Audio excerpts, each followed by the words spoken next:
விண்ணுலகில் சிம்மாசனத்தில் தூதர்கள் பாடிடவே, விண்ணுலகில் சிம்மாசனத்தில் தூதர்கள் பாடிடவே,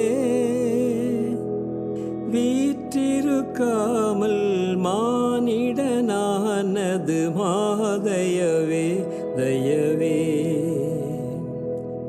வீற்றிருக்காமல் மானிடனானது மாதயவே தயவே, காரிருள் வேளையில் கடும் குளிர் நேரத்தில் ஏழை கோலமதாய் பாரினில் வந்த மன்னவனேவும் மாதயவே தயவே. இயேசு கிறிஸ்துவின் பிறப்பு. இந்த காலை வேளையிலும் நம் ஆண்டவராகிய இயேசுவின் பிறப்பை குறித்து தியானித்து மகிழ்ச்சியோடு ஆராதிக்கப் போகிறோம். ஆண்டவரின் பிறப்பை குறித்து மீகா என்ற தீர்க்கதரிசி 700 ஆண்டுகளுக்கு முன்னரே எழுதி வைத்துள்ளார்.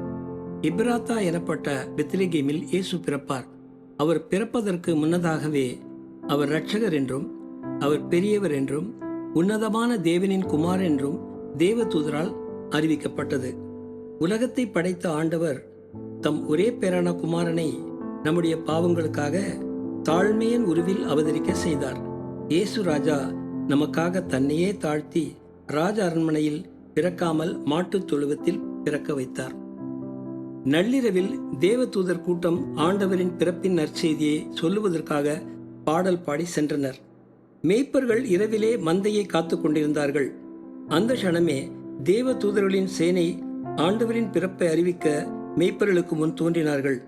நம் ஆண்டவராகிய இயேசுவின் பிறப்பை பற்றிய செய்தி முதலாவது மேய்ப்பர்களுக்குத்தான் அறிவிக்கப்பட்டது. மேய்ப்பர்கள் மட்டுமல்ல, ஞானிகளும் ஆண்டவரை பணிந்து கொள்ள வந்தனர். நம் ஆண்டவருக்கு என்ன அடையாளம் தெரியுமா? பிள்ளையை கந்தை துணிகளில் சுற்றி முன்னணையில் கிடத்தியிருக்க காணலாம். இதுதான் அவரை அடையாளம் காணும் வழி. இன்றைக்கு பண்டிகை கொண்டாடுகிற நாம் புத்தாடைகளும் பட்டாடைகளும் அணிந்து கொண்டாடுகிறோம். நாம் ஏழை எளியவர்களுக்கு புதிய துணிகளையும் இனிப்புகளையும் வாங்கி கொடுப்பதுதான் உண்மையான கிறிஸ்துமஸ். அதைத்தான் நம் ஆண்டவரும் விரும்புகிறார். ஜெபம். எங்களுக்காக தாழ்மையின் கோலம் ஏற்று இப்பாவ உலகம் வந்தவரே, உம்மை வாழ்த்துகிறோம், உம்மை பணிந்து கொள்கிறோம், உம்மை மகிமைப்படுத்துகிறோம். இயேசுவின் நாமத்தில் ஆமேன்.